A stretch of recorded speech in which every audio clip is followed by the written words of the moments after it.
Hello guys, kumain yung pamilya ko dito. Ito bagong kainan sa Naik. Ayan o.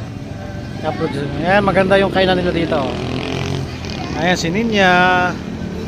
Ayan si Mama, si Kuya Pogi. Ayan, o. Kain kayo dito sa Inasal o. Parang Inasal din siya. Ayan. Masarap ang pagkain dito.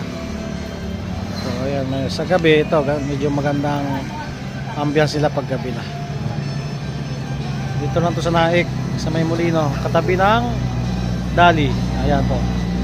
Malaynin bago pala to. Ayan, mayroon din bagong kainan doon na nagbukas.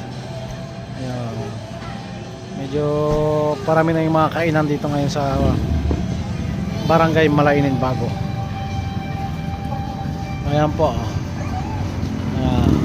Ayan. Ayan po. Ayan. Okay, see you guys.